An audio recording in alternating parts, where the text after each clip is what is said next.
Donc là, on va parler ce soir du Amen. Et là aussi, c'est très difficile déjà de traduire le mot Amen.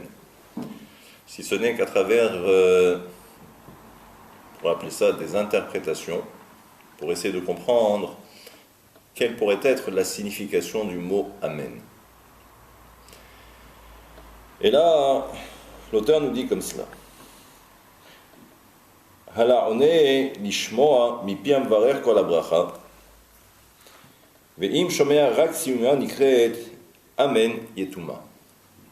Là aussi, nous savons que même au niveau halachique, au niveau de la halacha, et concernant le Amen, on nous dit que si quelqu'un a écouté une bénédiction d'un tiers, mais il n'a pas écouté la totalité de la bracha, alors à ce moment-là, s'il répond Amen, c'est ce qu'on appelle Amen Yetuma. C'est un Amen qui est orphelin.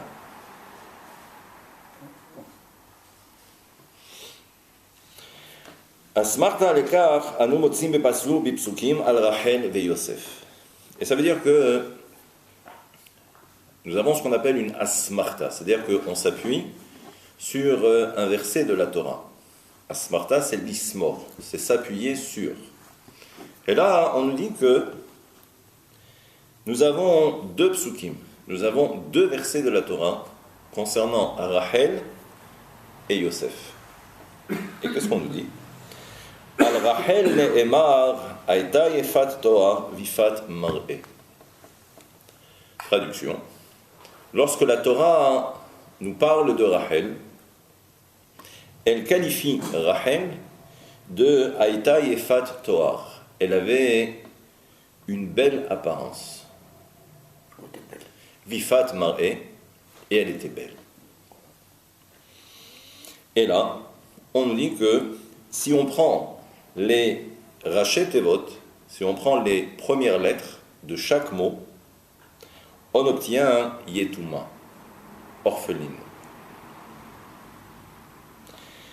Et concernant le fils de Rachel, qui n'est autre que Yosef, là aussi, lorsqu'on nous présente Yosef, on nous dit également que Yafé Toar et Yafé Mar'e, que lui aussi, il avait une belle apparence et il était beau. C'était le fils de sa mère. Et là aussi, Rachet Tevot, Yatom. Et là, on nous dit que Yosef était orphelin. Et c'est vrai. Parce que concernant au moins Yosef, eh bien, nous savons que malheureusement, Rachel est décédée en couche. Lorsqu'elle a mis au monde Binyamin, c'est à ce moment-là que Rachel quitte ce monde. Donc Yosef se retrouve véritablement orphelin de sa mère. Maintenant, la question est de savoir, mais quel est le rapport avec le Amen? Ce fameux Amen, qui est un Amen orphelin. Et en réalité, je devrais dire un Amen orpheline. Parce qu'il y a écrit Yetoma. Yatom, c'est un orphelin. Yetoma, c'est une orpheline. Donc c'est un Amen qui est orpheline. Et là aussi, il va falloir essayer de comprendre. Kayadua, kavanat abracha leorid shefa me'aba ve'ima. Si vous vous rappelez, un des cours que nous avons entamé, où on a parlé justement du sens et de l'origine de la bénédiction. La bracha.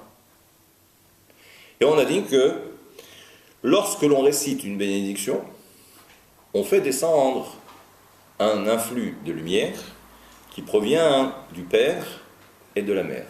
Abba ve'ima. Et où est-ce que l'on va faire descendre cette lumière? On va la faire descendre jusqu'au plus bas, qu'on va appeler Malchut.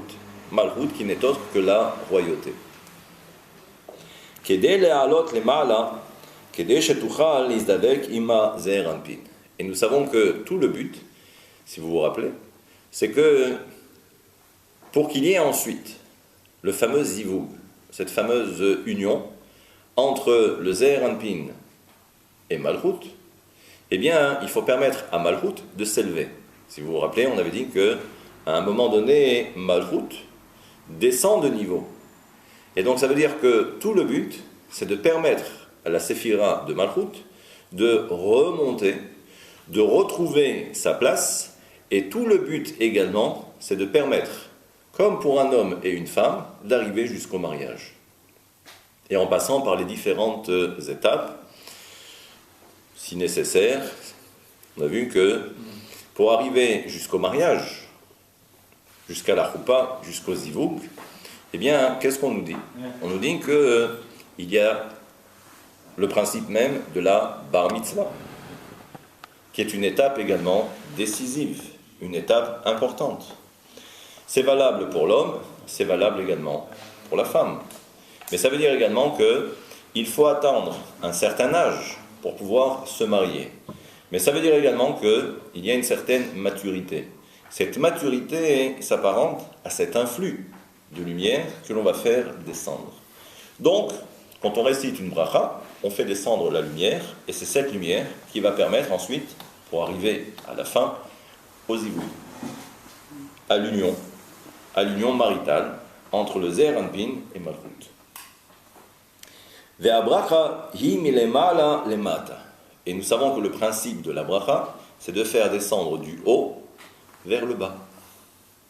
Ve'siyum abracha ubenetzach hod yesod kefi sheizkarnu. Et nous savons et là aussi, il faudrait peut-être revoir les anciens cours, nous savons que généralement, la position de Malchut se trouve pour l'instant dos à dos avec le Zeir Anpin, mais pour l'instant, la place réelle de Malchut, ce sont les 3 dernières séphirotes du Zeir Anpin.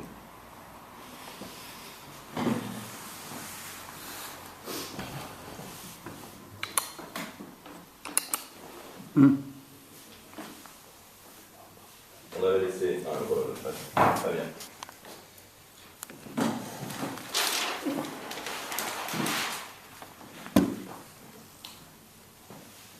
Ça, c'est le Zeir Anpin. D'accord? Moi-même. En fait, le Zeir Anpin, lui, est constitué de 6 séphirotes. L'ensemble, ce sont les 6 séphirotes, de Chesed jusqu'à Yesod. D'accord? Les 3 premières, c'est ce qu'on appelle Chesed.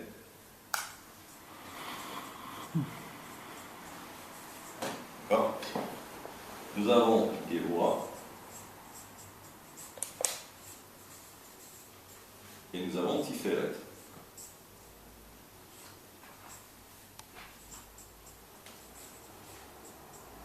Ok? Et en dessous, nous avons les 3 dernières séphirotes qui sont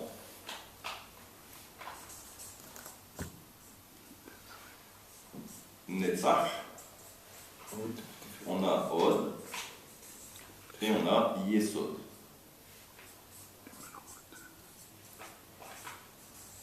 Ok? La position de Malchut, donc la dernière séphira en réalité, qui est la 10e, à partir du haut vers le bas, donc elle se trouve ici, à partir des 3 dernières. Mais imaginez qu'en fait la position elle est comme ça. Ça c'est le Zeir Anpin, et ici nous avons Malchut. Et là pour l'instant, elles sont dos à dos. Le Zeir Anpin et Malchut sont dos à dos. D'accord? Donc lorsque l'on fait descendre la lumière du Père et de la Mère, d'accord, c'est pour arriver jusqu'ici. Donc le canal, c'est le Zeir Anpin, d'accord, c'est l'association du Père et de la Mère qui donne cette lumière pour arriver jusqu'au Zeir Anpin, et la lumière se termine ici. Et comme ici en réalité, c'est la position de Malchut qui est juste derrière, dos à dos, alors à ce moment-là, elle va pouvoir récupérer, bien évidemment, cette lumière. D'accord?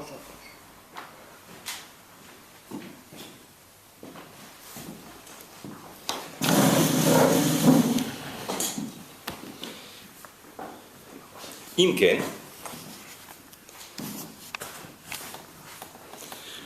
Im eno shomea et ikar haberacha, ela et sofa.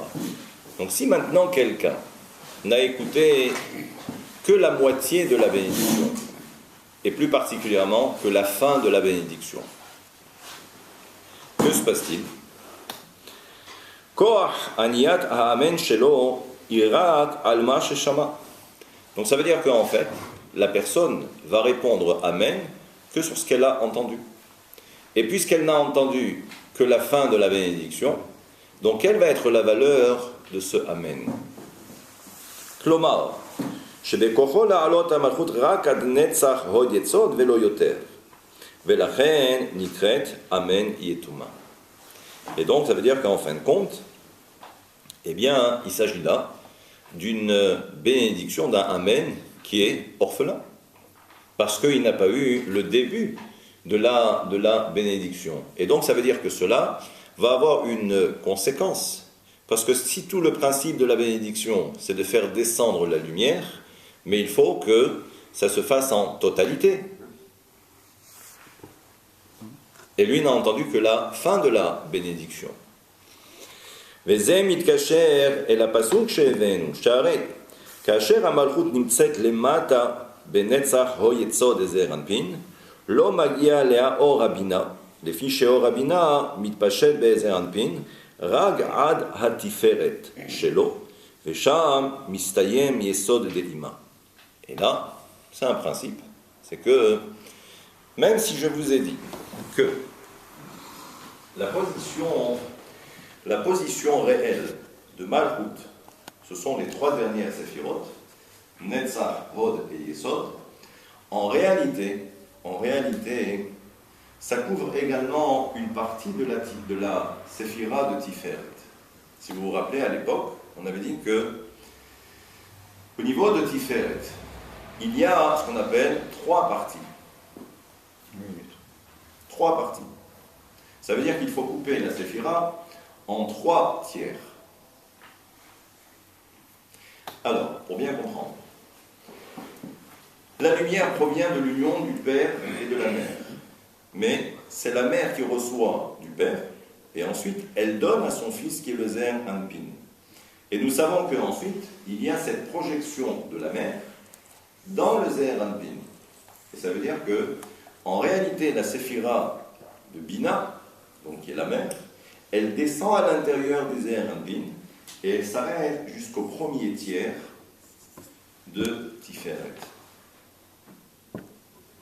Je ne rentre pas trop dans le détail. Ouais. D'accord? Alors, je peux vous donner un exemple simple. Ça veut dire que le premier tiers, parce qu'il faut toujours essayer de visualiser, au niveau du corps humain, nous avons le cerveau. Le cerveau où il y a en réalité trois parties dans le cerveau. Il y a le côté droit, il y a le côté gauche, et il y a également le cervelet. Et le cervelet, c'est ce qui descend également au niveau de la colonne vertébrale. D'accord? Ça, c'est ce qu'on va appeler le père et la mère. C'est Chochma et Bina. D'accord? C'est Abba et Ima, c'est la même chose. Maintenant, qu'est-ce qui donne de l'énergie? Toutes les impulsions, elles proviennent d'où? Elles proviennent du cerveau. C'est le cerveau, avec la volonté et tout ce qu'il y a à l'intérieur, qui va ensuite permettre à l'homme de se mouvoir et d'accomplir certaines actions. D'accord? Maintenant, vous pouvez voir également que, au niveau du gouffre, le gouffre, en réalité, c'est le tronc.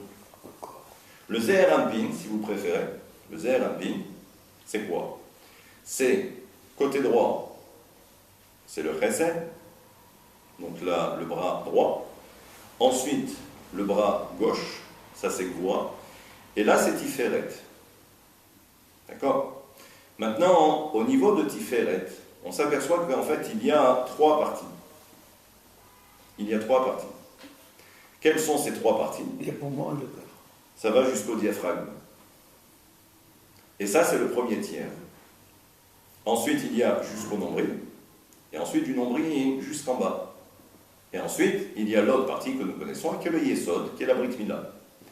Donc ça veut dire qu'en fin de compte, la vie, parce que lorsqu'il y a énergie, qui provient du père et de la mère. D'accord? Cette énergie, c'est ce qu'on va appeler la hayut, c'est ce qu'on va appeler hayim, c'est ce qu'on va appeler la vie. D'accord? Et c'est pourquoi ça se termine au premier tiers, au niveau du diaphragme, là où il y a le cœur et les poumons. Et ensuite, il y a tout le reste. D'accord? Et là aussi, comme on peut le voir, c'est que il n'y a qu'au niveau du diaphragme où on voit qu'il y a également la partie osseuse. Autrement dit, les côtes. En fait, c'est une séparation. Ensuite, plus bas, il n'y a plus rien. C'est-à-dire, quand je dis il n'y a plus rien, c'est-à-dire qu'au niveau du ventre, au niveau de l'estomac, il n'y a pas de protection. D'accord? Et tout cela pour nous dire que la séphira de Bina, donc une partie de la séphira de Bina qui rentre dans le Zérapin, elle s'arrête jusqu'au tiers. Comme si, en fin de compte, nous avions non seulement Bina, nous avons également Tiferet, donc comme si ça rentrait l'un dans l'autre. Mais ça se termine jusqu'au premier tiers. Et ensuite, donc, il reste les deux tiers, où là, justement, il n'y a plus de séparation, autrement dit, il n'y a plus de protection. Et là, en réalité, quand on parle de la séphira de Malchut, elle commence à partir des deux tiers de Tiferet, et elle va jusqu'au niveau du Yesod. Donc en réalité, ça fait 2 tiers, plus 3 séphirotes. Oui. Mais tu as dit qu'il n'arrive pas à Yesod, il arrive qu'à Erod. Alors, quand on récite la bénédiction, du moins, quand on répond Amen à une bénédiction, mais on n'a pas entendu la totalité de la bénédiction, mais que la fin de la bénédiction, si nous avons dit tout à l'heure en introduction que tout le principe de la bénédiction, c'est de permettre à la séphira de Malchut de monter. Mais si je n'ai pas écouté toute la bénédiction, et j'ai répondu quand même Amen, donc il est évident que l'élévation de Malchut va dépendre de ce Amen, et s'il est incomplet, s'il est orphelin, ou orpheline plus exactement, alors à ce moment-là, il est évident que l'ascension de Malchut sera plus légère, moins importante. Moins efficiente. Voilà, on va appeler ça efficience. D'accord? Alors c'est pourquoi il nous dit qu'en fin de compte, on ne fera que monter Malchut d'un certain niveau, mais pas en totalité.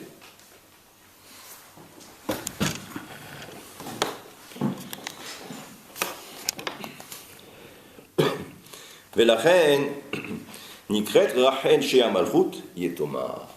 On comprend maintenant que nous savons que les patriarches représentent certaines séphirotes. Le Chesed, c'est Abraham. L'Agboa, c'est Yitzhak, c'est Isaac. Tiferet, c'est Yaakov. D'accord? Et, je pourrais continuer, le Yesod, c'est Yosef. C'est Yosef. Maintenant, la séphira de Malchut est représentée par qui, ici-bas? C'est par Rachel. Et donc, lorsque, tout à l'heure, on a fait intervenir un verset concernant Rachel, on a vu que Rachel était belle, mais on a vu que les 4 mots qui sont employés, ou les 5 mots qui sont employés, les Rachel Devot, les premières lettres, ça nous donne Yetoma. Donc on voit maintenant quel est le lien entre Rachel, qui symbolise la séphira de Malchut, et on voit que même si Rachel elle est belle, mais parfois, si on ne lui donne pas toute l'énergie pour pouvoir progresser, alors à ce moment-là, elle devient en quelque sorte orpheline. Une orpheline par définition, ou un orphelin par définition, c'est celui qui est coupé du père ou de la mère. Et là, en l'occurrence, c'est parce que la séphira de Malchut, elle qui s'arrête ici, et normalement, eh bien, tout de suite après, la séphira de Malchut devrait également recevoir cette lumière. Mais comme on n'a pas récité, ou on n'a pas entendu toute la bénédiction, donc ça veut dire que ça sera inopérant.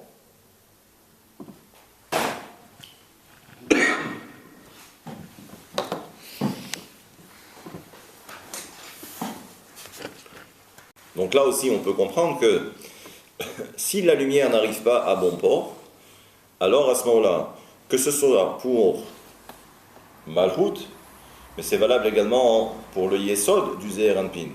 Je vous rappelle que tout le but, c'est d'arriver à faire l'union entre Malchut et le Zeir Anpin. Je vous rappelle que l'union, je n'ai pas besoin de vous faire un dessin, se fait par le Yesod. Le Yesod, c'est la Brit Mila.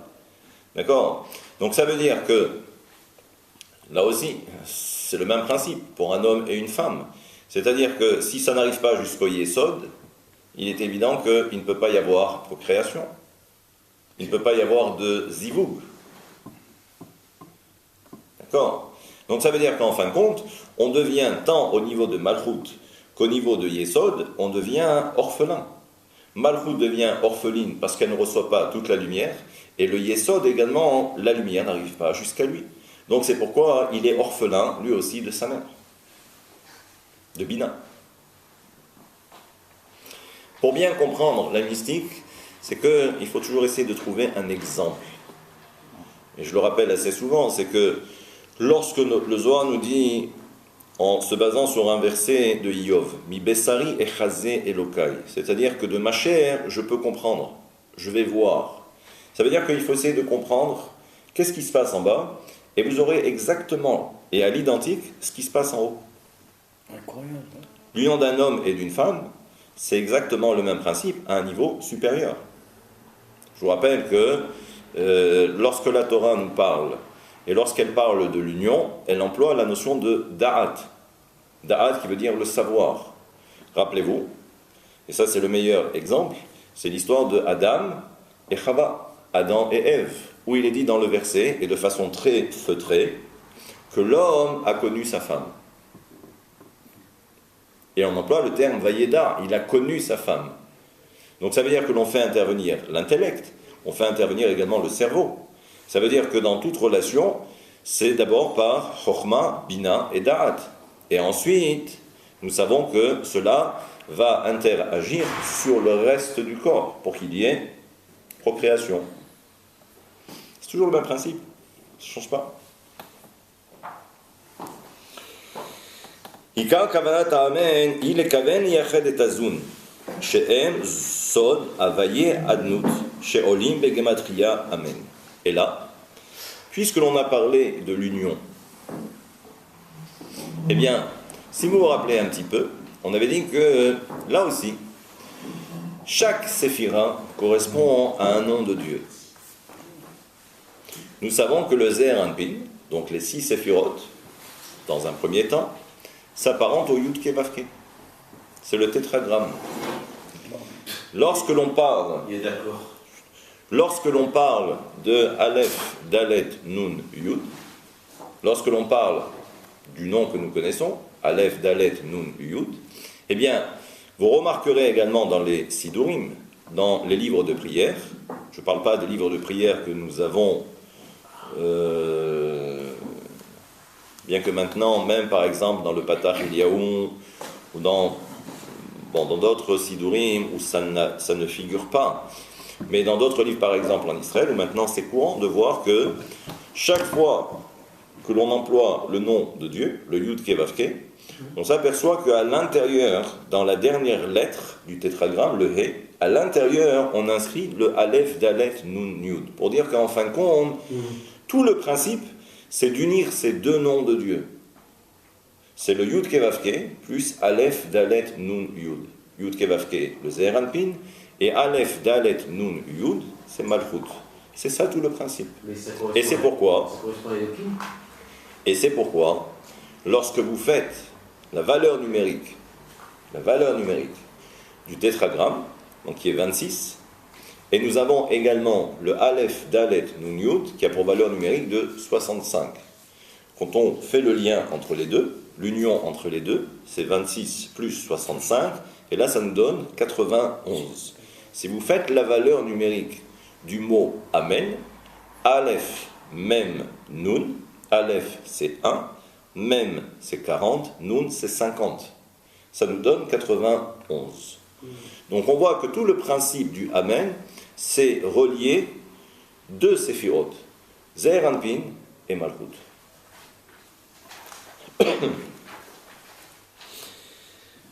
Et là, on rapporte un enseignement du Zohar concernant la compréhension du Amen. Et là, il nous dit quoi? Aleph de Amen. On va voir que maintenant, même les lettres qui constituent le mot Amen, donc il y a 3 lettres, Aleph, Mem et Nun, il nous dit que le Aleph de Amen, ou Atika Kadisha, ça veut dire quoi? Jusqu'à présent, on a parlé des séphirotes, j'allais dire les plus courantes. Je ne vais pas dire les plus standards, parce qu'il n'y a rien de standard, mais les plus courantes. Ça veut dire qu'en fait, il existe encore un niveau supérieur au père et à la mère, Chokhma et Bina. Quel est donc ce niveau encore plus supérieur? C'est Keter. La couronne. Keter, c'est la couronne. Et en fait, c'est la première séphira. Mais en réalité, comme c'est une séphira qui est très élevée, qui est inaccessible à l'homme, donc c'est pourquoi on peut considérer que le véritable premier dévoilement commence avec le père. Et ensuite la mère et tout le reste. C'est pourquoi, dans certains ouvrages, lorsque l'on fait référence à la notion de yesh et de aïn, yesh, c'est l'être, et aïn, c'est le néant. C'est ce qu'on pourrait appeler également le non-être. Nous savons qu'au moment de la création du monde, ce qu'on appelle ex nihilo, c'est la création de yesh me aïn. C'est-à-dire, c'est la création à partir du non-être où l'on voit apparaître l'être. Et là aussi, c'est vrai que c'est assez surprenant. Comment quelque chose qui est non-être peut ensuite donner naissance à l'être? Eh bien, ce que nous, les Chachamim, nous dirons, c'est que, et c'est pour ça que c'est également une mauvaise traduction, parce que la notion de non-être, c'est quelque chose qui n'existe pas. Ça existe. Le seul problème, c'est que, par rapport à nous, comme c'est quelque chose auquel on ne peut accéder, alors à ce moment-là, c'est pourquoi c'est quelque chose qui n'existe pas, qui ne peut pas exister dans notre compréhension rationnelle. L'homme n'y a pas accès. Donc, le premier dévoilement se fait d'abord par le Père. Mais ça veut dire qu'en fin de compte, il faut toujours remonter à la source, et tout en sachant que le centre névralgique, là où il y a toutes les opérations commandées, eh bien, se fait par Keter. Et ça, c'est ce qu'on appelle Atika Kadisha. Atika Kadisha, Atik en hébreu, ça veut dire ancien.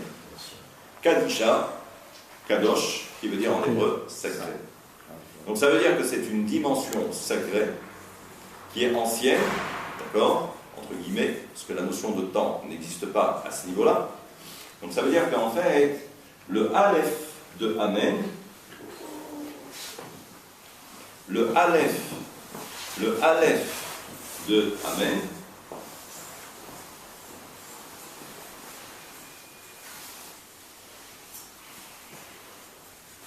le Aleph de Amen prend sa source dans un niveau qui est très élevé, qui est au-dessus du père et de la mère. De toutes les façons, eux aussi, le père et la mère, vont recevoir un influx d'un niveau encore plus supérieur, qui est Keter, qui est Atika Kadisha, et en fait c'est le Aleph. Donc vous imaginez que lorsque l'on répond Amen, ça veut dire que l'homme est capable de faire descendre une lumière qui provient d'un niveau très élevé. Donc on voit maintenant l'importance du Amen. Ensuite, il nous reste 2 autres lettres, qui sont le Mem de Amen. Et là, qu'est-ce que nous dit le Zohar? Mem de Ima Illa'a. Nous savons que le Mem provient de la mère supérieure. Autrement dit, c'est La mère. Bina ou Ima. D'accord? C'est le même. Et ensuite, nous avons le Nun. Le Nun que l'on appelle Amen Shechinte. C'est quoi Shechinte? C'est la Shechina. Donc ça veut dire que le même, c'est Ima, donc la mère. D'accord? Et ensuite, nous avons le Nun. Et le Nun, en fait, c'est ce que le Zohar appelle Shechinte. C'est de l'araméen. En fait, ça veut dire Shechina. C'est la Shechina. Autrement dit, c'est quoi la Shechina? C'est-à-dire que chaque fois, on fait référence à la Shechina. La Shechina, c'est quoi alors? La présence divine. C'est la présence divine. La présence divine. C'est quoi la présence divine? Mais non, ça veut dire que c'est un zivoug aussi, quelque part. C'est Avec la présence divine. Malchut. c'est Malchut. Donc ça veut dire que lorsque l'on récite Amen, on fait descendre du plus haut niveau, d'accord? Et on fait descendre cette lumière jusqu'au plus bas niveau qui est Malchut. Et ça veut dire qu'il y a ces trois intermédiaires. On commence par Keter, Atika, Kadisha. On commence par, ensuite, on poursuit par Bina, ou Ima, pour arriver à Malchut, qui est la Shechina. D'ailleurs, vous remarquerez que, je ne sais pas si vous avez fait attention, mais chaque fois que l'on récite, chaque fois que l'on doit accomplir une mitzvah, il y a toujours ce fameux passage, Leshem, Yehud, Ucha, Berichu, Ushinte. Avant la prière, tout à l'heure, quand on récitera les lumières de Chanukah, là aussi, on doit penser à quelque chose de bien particulier. D'accord?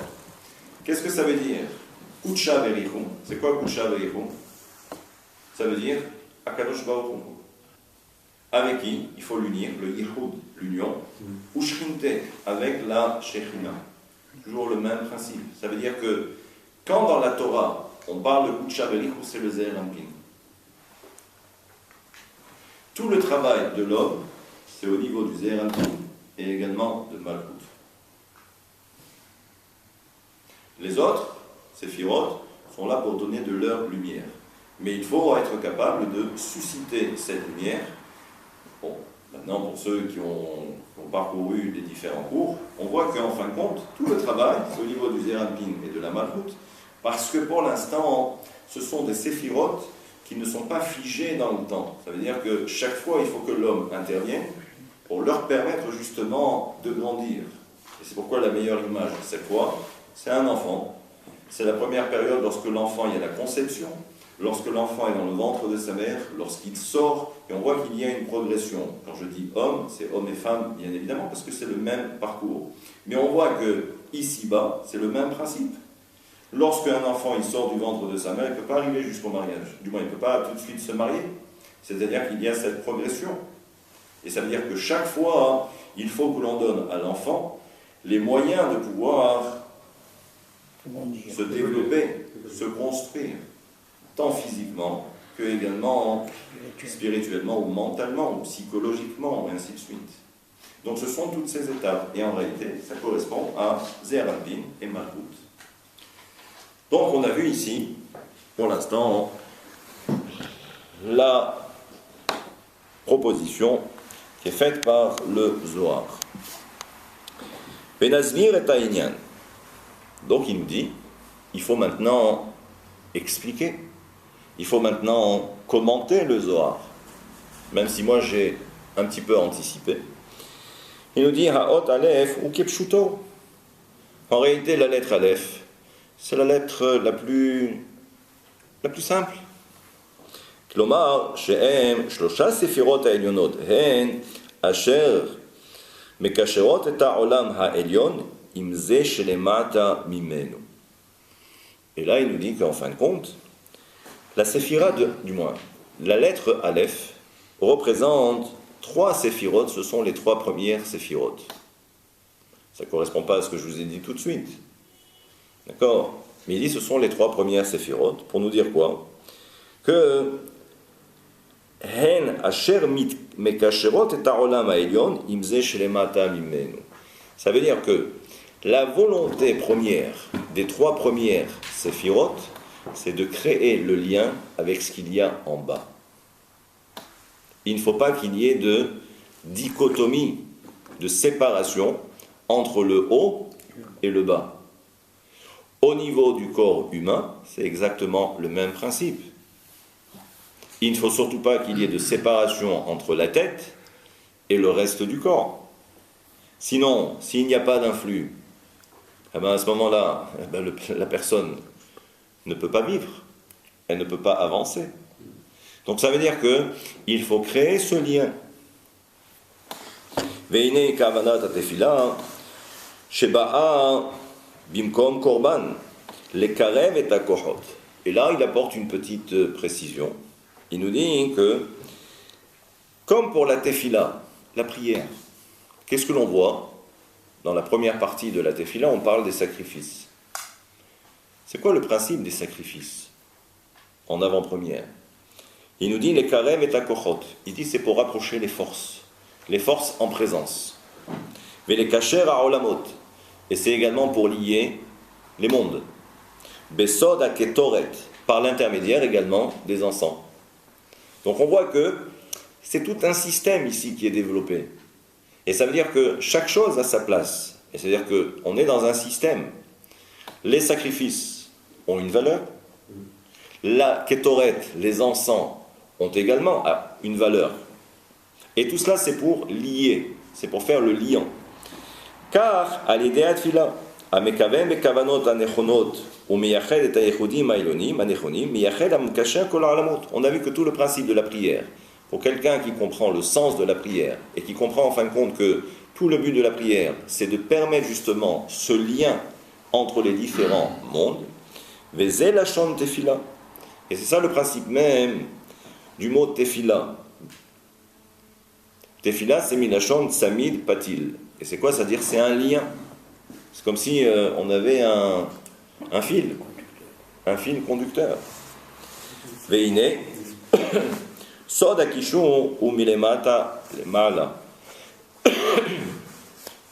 C'est que le principe même du kishur, le kishur, c'est le lien. Il dit c'est du bas vers le haut. Ça veut dire quoi? Si vous vous rappelez ce qu'on a vu au tout début, ça veut dire qu'il faut d'abord unir les trois premiers mondes, du moins les trois mondes inférieurs, qui sont Bria, Yetzira et Asiya. Olim ou mityachadim, c'est-à-dire que les trois vont s'unir, ou malbishim les malchut et atzilut. Et ensuite, que va-t-il se passer? C'est que les trois mondes en question vont venir maintenant habiller la séphira de malchut du monde de la atzilut. Je ne sais pas si vous voyez de l'importance. Ça veut dire que nous avons trois mondes qui sont constitués avec des séphirotes. Et chaque monde, vous ne pouvez pas imaginer à quel point il y a un ordonnancement à tous les niveaux. Ça veut dire que on parle également des anges, et on ne parle pas des moindres. C'est-à-dire que dans chaque monde, il y a des anges, et des anges en vois-tu, en voilà, il y en a plein. Ça veut dire qu'on va réussir à emboîter les trois comme des poupées russes, et pour qu'ensuite ces trois mondes viennent couvrir ou habiller la séphira de Malchut. Trois mondes pour la séphira de Malchut. Bon, regardez, je ne sais pas si vous commencez à prendre conscience du pouvoir que nous avons lorsque nous récitons et lorsque nous prions. Et vous pensez qu'avec une prière qui dure 3/4 d'heure, une demi-heure, c'est suffisant? Après maintenant, est-ce que c'est un problème de temps ou un problème de quantité ou de qualité? Après, ça dépend. Alors,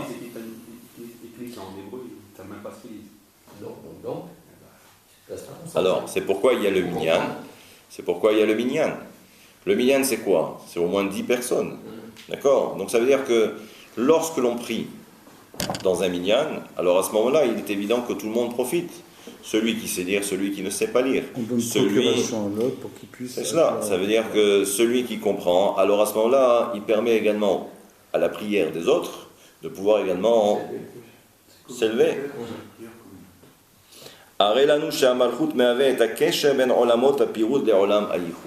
C'est pourquoi, et là il rapporte également une petite précision, c'est que pour faire le distinguo entre le monde de la Hatzilut, donc qui est le premier monde, et les trois autres mondes inférieurs, le premier monde, c'est ce qu'on avait vu une fois, c'est ce qu'on appelle le monde de l'unité, c'est le monde de la Hatzilut.